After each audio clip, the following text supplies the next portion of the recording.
오늘의 사연 시작하겠습니다.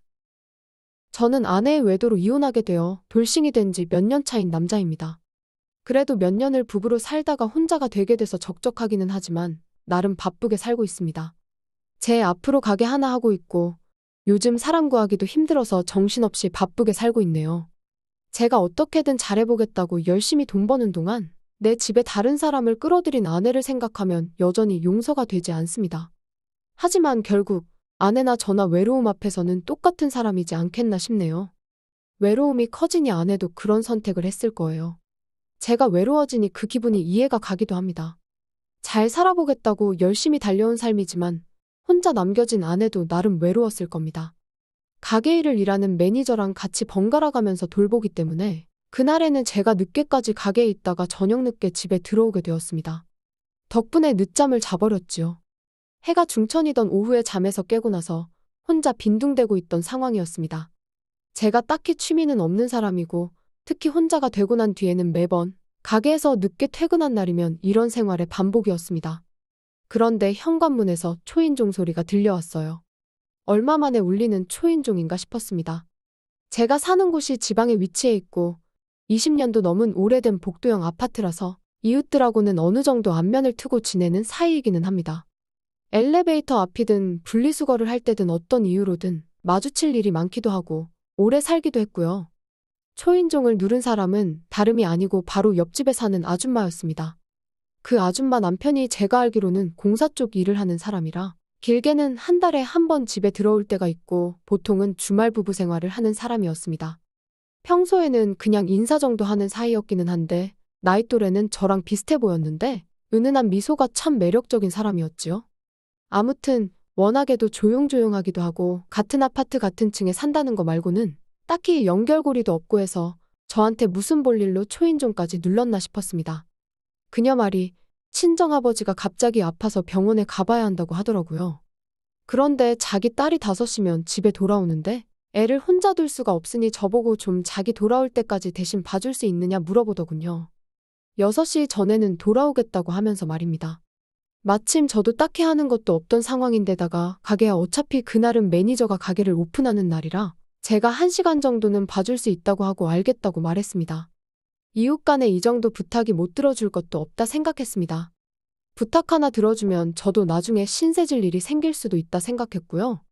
아줌마 말대로 5시가 돼서 아줌마 딸이 들어왔습니다. 그런데 막상 남이 집 애랑 한 집에 있으려니 엄청 어색하더군요. 제가 원래 애를 별로 좋아하지 않아서 전처와 사이에 애도 없었는데다가 제가 혼자 되고 난 뒤로부터는 집에 애들이 관심 가질 만한 것도 아무것도 없었으니 말이지요. 그 흔한 TV도 수신료 아깝다고 없애버렸던지라 TV를 틀어줄 수도 없었고 말입니다. 다행히도 옆집 아줌마가 온다던 시간보다 조금 이르게 도착을 했어요. 덕분에 저도 한시름 놓았지요. 30분도 안 되는 짧은 시간이었는데 그걸 가지고 몇 번이고 고맙다고 고개 숙여 인사하는 모습에 이 아줌마가 예의가 바른 사람이라는 생각이 들었지요.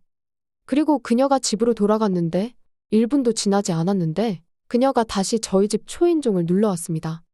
무슨 일인가 싶었는데 그녀가 저한테 또 꾸벅꾸벅 고개를 숙이더니 죄송하다고 하면서 집 열쇠를 병원에 두고 왔다고 하더라고요. 병원에서 친정엄마가 열쇠를 가지고 오는 길이라고 그러니 조금만 더 신세를 질 수 없겠냐고 물어보더군요. 요즘 열쇠 쓰는 집이 어디 있냐고 하시겠지만 저도 도어락 따로 안 해놓고 열쇠를 쓰고 있습니다. 그냥 오래된 아파트라서 사실 제 돈 들여서 바꾸고 그러고 싶지도 않고 열쇠가 익숙해서 그래요. 아마 그녀도 같은 이유였을 겁니다. 어차피 가게는 매니저한테 열어달라고 부탁을 해놓은 상황이고 그래서 시간적인 여유가 있는 편이었습니다. 친정어머니가 오신다고 했으니 천천히 기다려보기로 했네요. 그래서 처음으로 그녀와 터놓고 이야기를 나누게 되었는데 조금 저보다 나이가 같거나 어려 보였는데 의외로 저보다 나이가 많더라고요. 평소에는 맨날 수수한 모습이라 몰랐는데 가만 보니 어머니 병원 다녀온다고 화장도 하고 옷도 차려입은지라 뭐 20대 여자들에 비교하면 한참 모자란 수준이긴 하지만 꾸며놓으니 확실히 미인상이긴 하더군요. 금방 올 줄 알았던 그녀의 어머니가 시간이 꽤 지났는데 오질 않더라고요. 언젠간 오겠거니 싶기도 하고 어여쁜 모습의 여자와 오랜만에 길게 일상적인 대화를 나누고 있으니 저한테는 솔직히 나쁠 것이 하나 없었습니다. 그런데 분위기 파악도 못하고 전화기가 울리더군요. 가게 매니저가 혼자서는 힘든 상황이라 출근을 좀 해줘야겠답니다. 이 친구도 안 그래도 가뜩이나 요즘 일하기 힘들다고 툴툴대는 게 심해졌었거든요. 그래서 어떻게 좀 봐달라고 할 수도 없고 그렇다고 이 모녀를 내가 집 비운다고 내쫓을 수도 없고 그렇더라고요. 그래서 잠깐 고민하다가 그녀한테 저는 이제 출근해봐야겠다고 부담 갖지 말고 이 집에 계시다가 가시면 된다고 했습니다. 그리고 저희 집 열쇠를 그녀한테 내밀며 문단속만 잘 부탁한다고 이야기했네요. 대신 제가 퇴근이 늦는 편이라서 늦은 밤에 열쇠 받으러 실례 좀 하겠다고 했어요. 옆집 사는 이웃인데 의심할 것도 없고 집에도 가져갈 만한 것도 없다 보니 그렇게 하는 게 어렵지는 않았는데 그녀가 엄청난 신세를 진 것 마냥 저자세로 감사하다고 말하더라고요. 뭐 대단한 일 한 것도 아닌데 왜 그러시냐고 말하고 부랴부랴 집을 나섰지요. 그런데 마침 그날 가게 문 닫을 때쯤에 친하게 지내던 동네 형님들이 오셔서 같이 술 한 잔 주고받다 보니 저도 모르게 발동이 걸려버리고 말았습니다. 제가 집열쇠를 그녀한테 맡겨놓은 상태라는 것도 까먹고 생각 없이 술을 진탕 마셔버리고 만 것이죠. 집에 어떻게 갔는지 기억이 잘 안 나는데 잠에서 깨가지고 눈을 떴더니 처음 보는 광경이 눈에 펼쳐져 있더군요. 집안 구조는 똑같아 보이는데 침대며 이불이며 제 방에서는 한 번도 본 적 없는 것들이었으니 말입니다. 여기가 어딘가 싶었는데 화장대 위에 올라와 있던 아이 사진을 보니 제가 우리 집이 아니라 옆집 아줌마 집에서 잠들었다는 걸 깨달았습니다. 제 술버릇이 좀 나쁜 편이라서 필름이 끊기는 게 기본이라 늘 신경 쓰면서 자중하는 편인데 집에 택시 타고 들어오면서 긴장을 풀어서 또 필름이 끊겨버렸나 봅니다. 그런데 이게 웬걸, 뭔 짓을 했길래 제가 다른 곳도 아니고 옆집 아줌마 집에서 잠까지 자게 되었나 싶더군요. 옷은 어디 갔는지 이불 속에서 고개만 돌릴 수밖에 없는 상황이고 하나도 기억이 안 나니까 이게 무슨 일인가 싶더라고요. 한참 부시럭대고 있다가 인기척을 느꼈는지 옆집 아줌마가 방문을 열고 들어왔습니다. 적나라한 상태다 보니 화들짝 놀라서 이불 속으로 다시 튀어들어갔어요. 옆집 아줌마는 그 상황에도 아랑곳하지 않고 저를 보고 매번 인사할 때 짓는 그 은은한 미소를 지으면서 이제 일어났냐고 묻더라고요. 화장을 지운 평소에 마주치던 그녀의 모습인데 그 평범한 외모가 그날따라 왜 그렇게 이뻐 보이는지 싶었습니다. 얼굴에 열이 오르는 게 빨갛게 달아오르는 게 느껴질 정도였거든요. 그런데 난데없이 그녀가 제게 다가와서는 침대에 걸터앉아 제 머리맡 쪽에 앉아서 알 수 없는 표정으로 제 머리를 쓸어내려주며 잘 잤냐고 묻는데 저는 전날의 기억이 없으니 어떻게 해야 할지 모르겠더라고요. 평소에 입는 후줄근한 추리닝이 아니라 주말이나 가끔씩 들어오는 남편을 위한 옷 같은 걸 입고 저러고 있으니 더 정신이 없었습니다. 그녀한테 어느 정도 호감은 가지고 있었지만 옆집 아줌마의 남편도 제가 가끔씩 인사하는 사람인데 거기에 저도 아내가 바람을 펴서 이혼을 했기에 전처가 집에 끌어들인 남자를 마주했을 때가 생각이 났습니다. 그래서 그녀의 손을 뿌리치고 솔직하게 이야기했습니다. 사실 어제 술에 너무 취해서 기억이 하나도 나질 않는다고. 그런데 상황을 보아하니 제가 돌이킬 수 없는 실수를 저지른 것 같은데 미안하다고요. 그녀는 잠시 얼음처럼 굳어서는 말을 잇지 못하더라고요.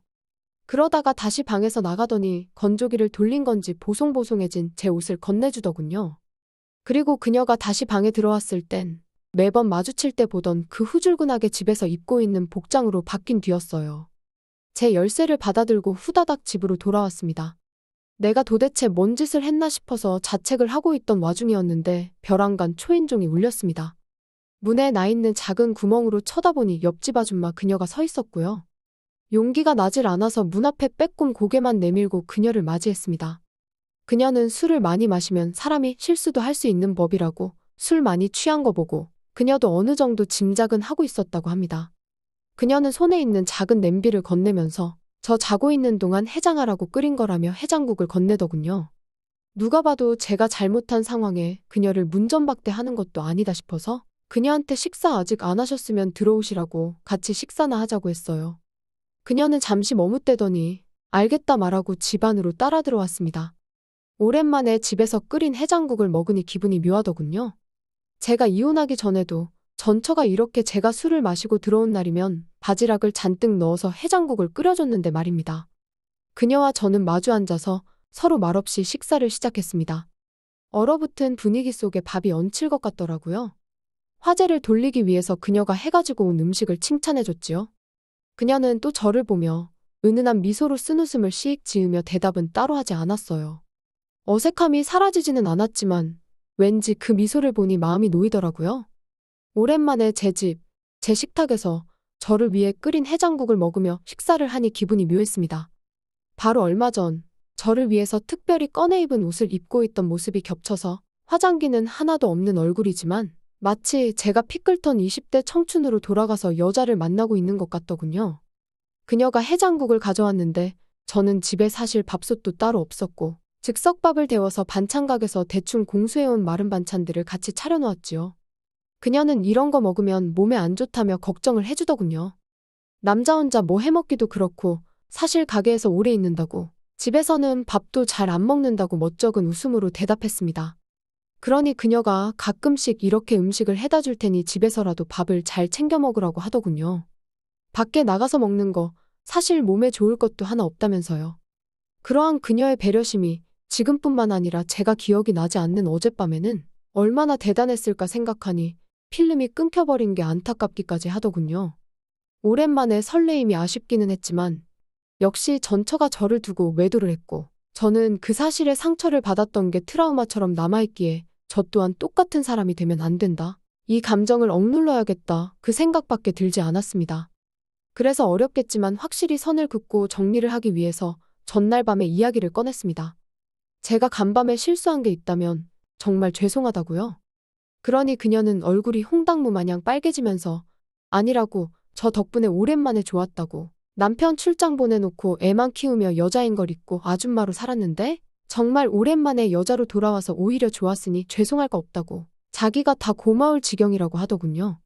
그녀가 말을 이어가는 걸 보니 저는 이 상황을 정리하기 위해 꺼낸 말이었는데 오히려 그녀는 어제의 일에 대해서 계속 이야기를 하고 싶어 하는 것처럼 보였습니다.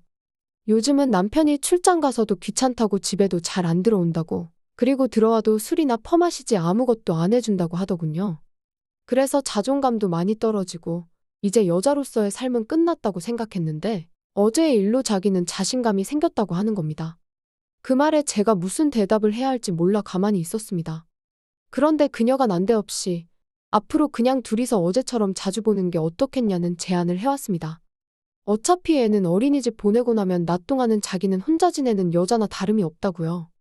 하지만 저는 대답을 하지 못했습니다. 여전히 전처가 집에 끌어들인 그 남자를 마주쳤을 때에 말로 형용할 수 없었던 분노와 믿음에 대한 배신을 마주했을 때의 상처가 너무 컸으니까요. 그 상처의 크기를 알기에 제가 똑같은 행동을 할 수 없다고 다시 한번 그녀에게 선을 그었지요. 하지만 그날 이후로 제가 찾지 않아도 그녀가 알아서 점심시간이 되면 같이 식사를 하자며 초인종을 누릅니다. 저는 그날의 실수를 책임지기 위해서라도 그녀를 문전박대하지 않고 저희 집안으로 들이지요. 그렇게 그녀는 점심시간에 저와 같이 식사를 하고 집으로 돌아갑니다. 그녀와 저희 인연의 끈은 놓아지지 않은 상황이지요. 어쩌다 가끔 제가 출근하는 시간이 되면 현관문을 열어놓고 문 앞에서 저보고 어서 들어오라는 듯이 저를 응시하는 그녀를 볼 때면 설레이는 마음을 억누르기 힘듭니다. 여전히 그녀는 매력적이고 적극적인 모습이지요. 이젠 어떻게 해야 할지 모르겠습니다. 지난번처럼 술을 진탕 먹고 또 저질러 볼까 생각하지만 다시 그녀와 그럴 일이 있다면 술 한 방울 마시지 않고 오롯이 그녀의 모든 걸 느껴보고 싶습니다. 전처 이후로 처음 만난 여자라 더 마음이 가는 걸까요? 잘 모르겠네요. 하지만 확실한 건 오늘도 그녀의 집 문은 저를 위해 열려 있을 거라는 것입니다. 또 찾아주셔서 감사합니다. 매일 새롭고 흥미로운 사연으로 찾아뵙겠습니다. 구독과 좋아요 잊지 마시고 다음 사연으로 다시 찾아뵙겠습니다. 감사합니다.